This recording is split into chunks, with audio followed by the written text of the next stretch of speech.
내 영혼아 여호와를 송축하라.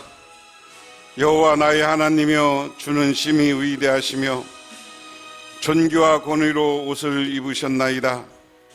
주께서 웃음을 옷을 입은 같이 빛을 입으시며 하늘의 희장같이 치시며 땅에 기초를 놓으사 영영이 흔들리지 아니하겠나이다. 하나님 고맙습니다. 오늘도 수요일을 맞아 저희들 주님의 제단에 나오게 하시고 이 시간 아버지 하나님께 기도하며 간구하게 하여 주시는 은혜 감사를 드립니다. 하나님, 이 시간 저희들 하나님 앞에 간절히 기도하옵기는 저희 복명교회를 위해서 기도합니다. 우리 복명교회가 주님의 뜻에 합당한 교회가 되게 하시고 지금은 미약하지만 능력 주셔서 부흥할 수 있도록 도와주시고 우리 복명교회를 통하여서 온전한 복음이 세계 속에 전달될 수 있도록 도와주시옵소서. 또한 우리 복명교회에 속한 모든 성도님들과 그 가정을 하나님께서 지켜주시옵소서.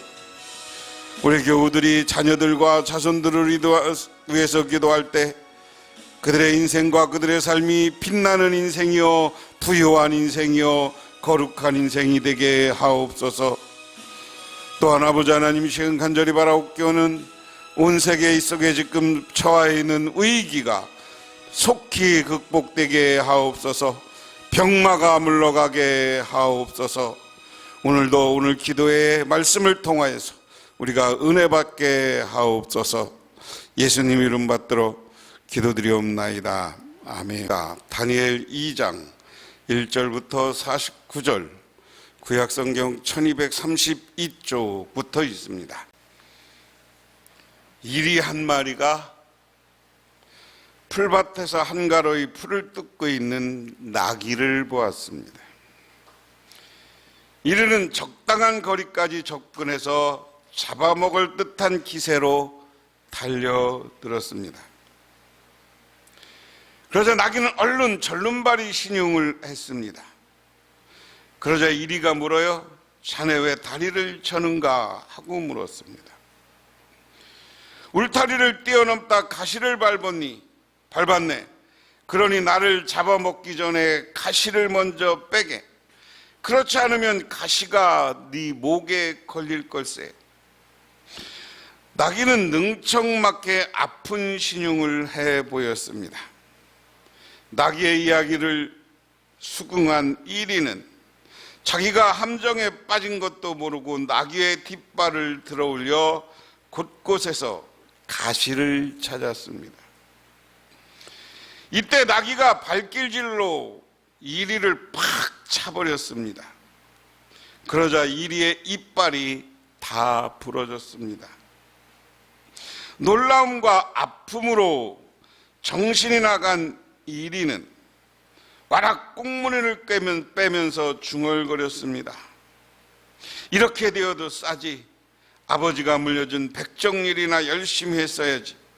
의사의 일은 당초 내 일이 아니야. 무슨 말인지 아세요? 백정일은 동물을 잡는 거고 자기가 지금 나귀의 가시를 뺀 건 의사의 일이라는 거예요. 자기가 아버지한테 배운 걸로 그냥 사냥을 해서 팍 잡아먹었으면 됐는데 내가 뭐라고 가시를 빼려고 그러다가 이렇게 얻어맞고 이가 다 부러졌냐 하는 한탄이다. 근데 이야기는 우아하지만 나귀의 지혜를 얘기하는 거예요. 우리가 지혜가 있으면 지혜로운 사람은 죽음을 위해서도 살아나는 법이에요. 믿으십니까?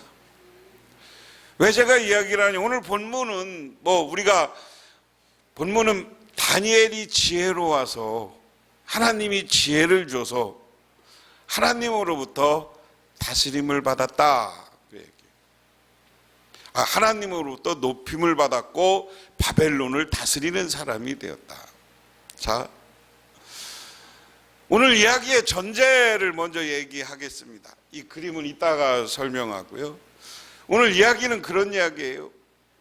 1장의 다니엘과 다니엘의 세 친구가 왕궁에 와서 1장에는 하나님이 먹으라는 음식 수준을 따라 채식을 했음에도 불구하고 얼굴이 부해지고 했다라는 게 1절. 그래서 인간의 생사화복은 1장에서는 사람에게 있는 게 아니라 음식에게 있는 게 아니라 하나님에게 있는 거예요.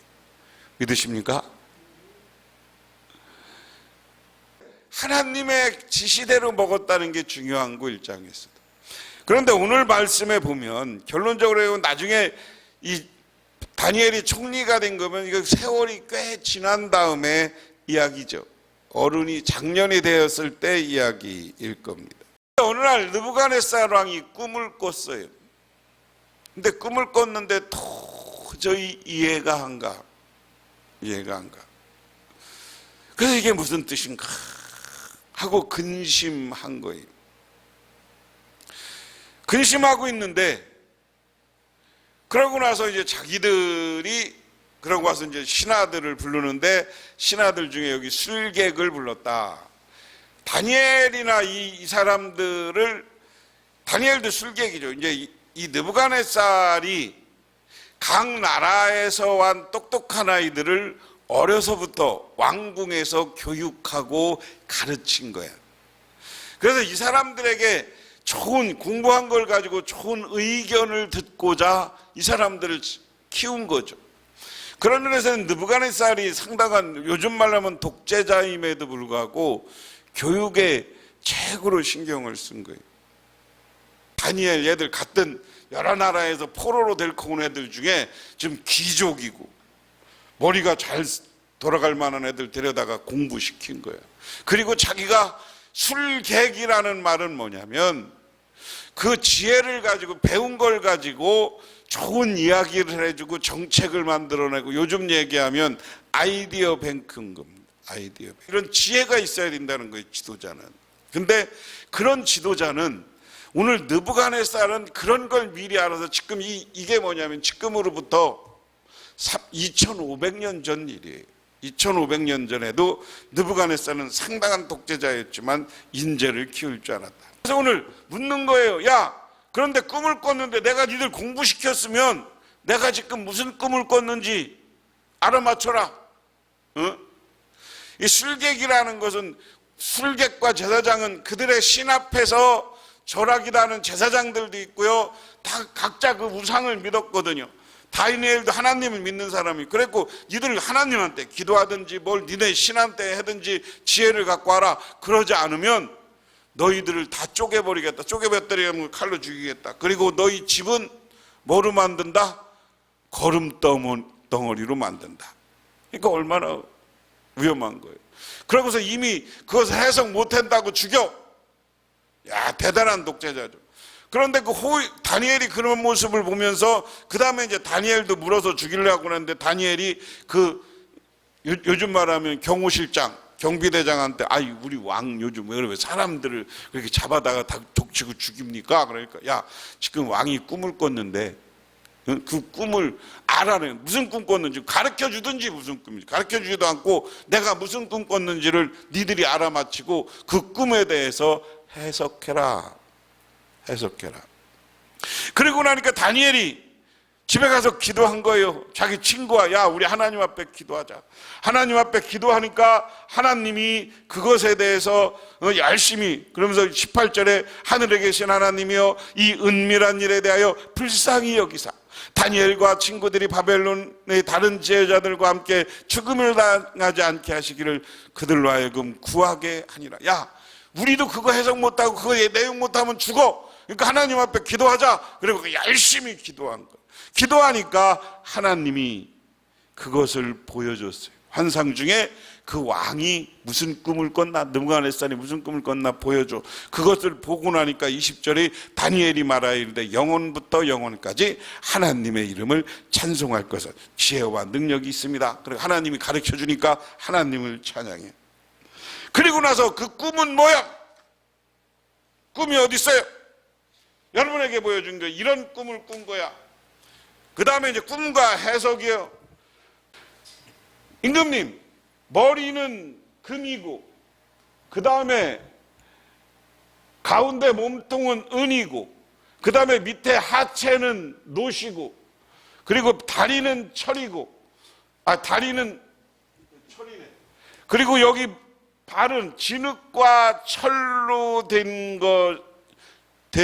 형상을 보지 않았습니까? 왕이 그러니까, 이놈 봐라. 그러고 맞죠.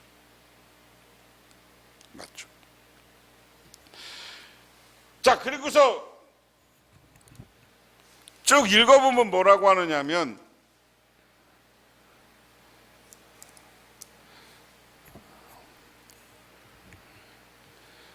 36절부터 그럼 꿈이 이러한즉 내가 그 해석을 왕께 아뢰리다. 왕이요, 왕은 여러 왕 중에 왕이시라. 하늘의 하나님의 나라와 권세와 능력을 왕에게 해주셨고, 사람과 들짐승과 궁중의 새들은 어느 곳에 있는 것을 막노라 그것을 왕의 손에 넘기사 다 다스리게 하셨으니 왕은 곧 금머리이니라. 왕님, 임금님, 당신이 여기다 금 꿈을 꾼 것은, 금은 바벨론을 상징한다. 그 다음에 이제 왕을 뒤어 왕보다 못한 나라가 일어날 것이요 그랬습니다. 두 번째, 은인 이유는 이 금, 우리가 금, 은, 동 이렇게 하죠. 사람들이 금을 더 좋아합니까? 은을 더 좋아합니까? 은이 더 귀한 거예요? 금이 귀한 거예요? 금. 당신은 금이고, 당신보다 조금 못한 나라가 그 다음에 나타날 것이다. 그래서 이제 이걸 가지고 이제 사람들이, 지금은 이제 이 다니엘은 이 시대 안 살았으니까 이 예언한 걸 가지고 오늘날 사람들이 이렇게 해석하는 거야. 그러면 금은 바벨론이고 이 은은 어디냐? 바벨론 다음에 나타난 나라가 어디예요? 네? 페르시아. 성경에는 그 나라 이름을 뭐라고 그랬어요? 메대. 페르시아라는 말을 메대라는 말로 했습니다. 여러분들 그건 이해해야 돼요. 그래서 그 다음에 이 나라는 이스라엘 다음에, 바벨론 다음에 전 세계를 흔든 나라가 어디냐? 이게 메대, 바사, 페르시아. 그 다음에 이 페르시아 다음에 이 아시아와 유럽과 아프리카를 장악한 나라가 어디예요? 페르시아하고 전쟁에서 그 다음에는 뭐라고 합니까? 오늘 본문에 셋째는 또 놋과 같은 나라가 일어나서 온 세계를 다스릴 것이며, 그리스하고 로마가 되기 전에 여기 이게 누구를 그리스 왕국의 대표로 치면 마게도니아 하지만 그리스라고 치는 나라 중에 대표적인 사람이 누구예요? 알렉산더 대왕이에요. 그리스를 대표하는 왕은 알렉산더 대왕이에요. 그 다음에 넷째는 나라가 강하기가 새 같으니 새는 모든 물건을 부서뜨리고 이기는 것이라 새가 모든 것을 부수는 것 같이 그 나라가 문나라를 부서뜨리라. 그 다음에 이 새는 뭐냐? 철은 아주 강한 나라다. 근데 그건 노마다. 지금 생각해 보니까 밑에는 발가락과 흙이 있는데 그것은 갈라진 나라를 이야기한다. 그래서 유럽이 갈라진 것, 그래서 열국, 그 유럽의 여러 나라들이 갈라진 것을 한다.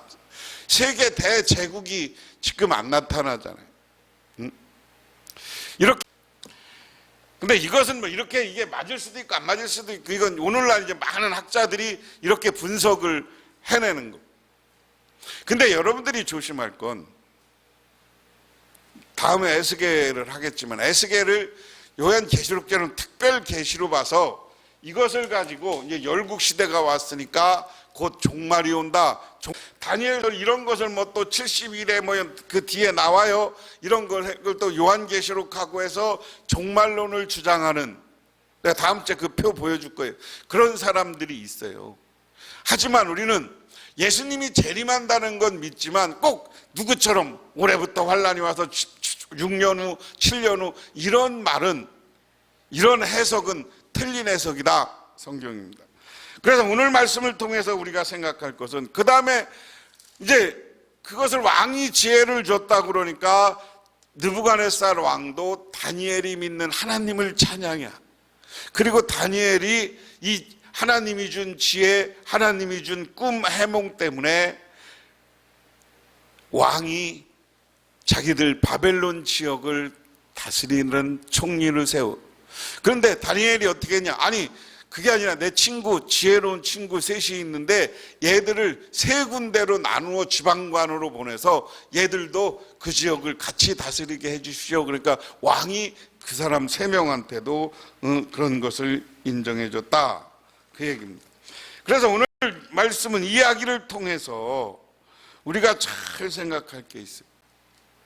우리는 지혜, 하나님이 준 지혜대로 살면 하나님이 우리를 높여주고 축복해준다.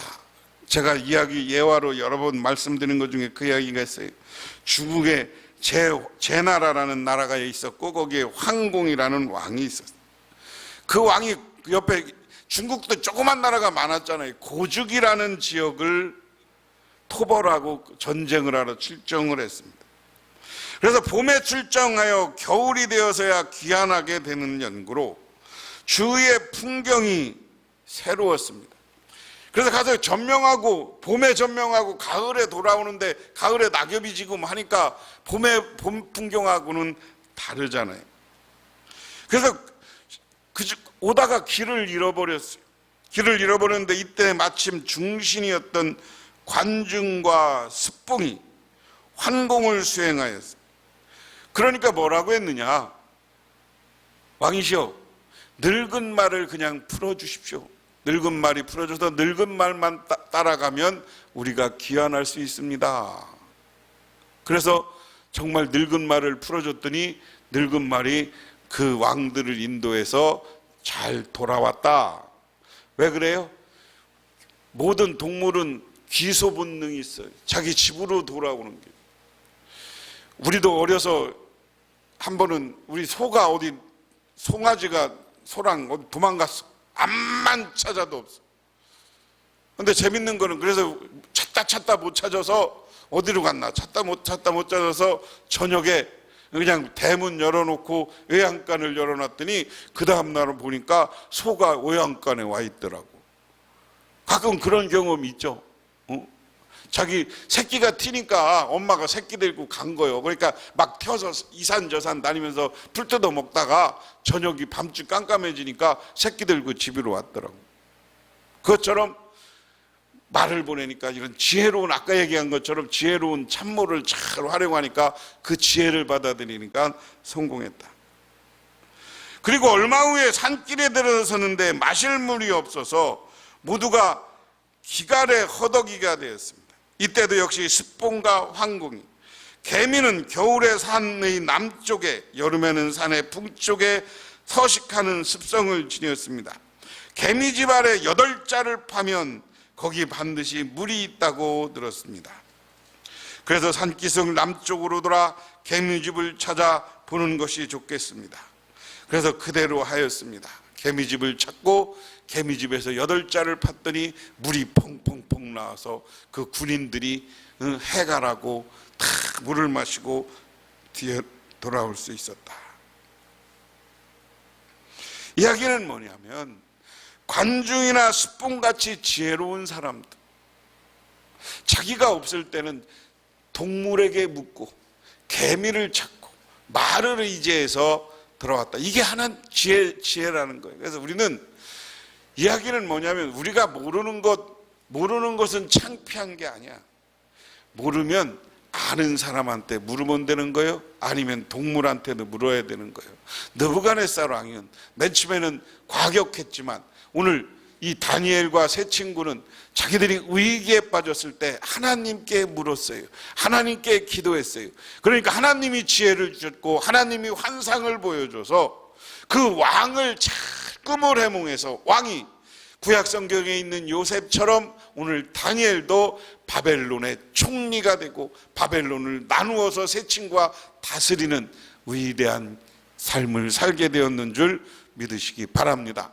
그러므로 우리도 하나님 앞에 어려움이 있을 때마다 기도하고 하나님께 간구하세요. 그래서 하나님이 가르쳐준 지혜를 가지고 살아갈 때 우리의 삶이 복되고 여러분의 자손의 삶이 복되게 될 줄 믿으시기 바랍니다. 기도하겠습니다. 하나님 고맙습니다. 오늘 다니엘과 세 친구는 위기 앞에서 죽음의 위기 앞에서 기도했습니다. 그때 하나님은 환상을 보여줬고 지혜를 주었고 그 애를 살 길을 가르쳐줬고 오히려 그를 높여서 성공하게 하고 온 제국을 다스리는 위치로 세워주셨습니다. 아버지 하나님, 우리도 위기와 어려움 속에서도 기도하는 사람들이 되게 하옵소서. 예수님 이름 받들어 기도드리옵나이다. 아멘. 지금은 우리를 죄 가운데 구원해 주시고 부활 승천을 통해서 영생의 길을 가르쳐 주신 우리 주 예수 그리스도의 은혜와 온 우주를 창조하신 성부 하나님의 축복하심과 우리 삶 가운데 찾아와서 이끌어가시는 성령님의 인도하심, 오늘 주님께 나와 기도하고 간구하며 하나님께 지혜를 구하고 돌아가는 우리 복명교회 모든 성도님들과 그 가정 위에 영원토록 함께 하시기만을 간절히 축원하옵나이다.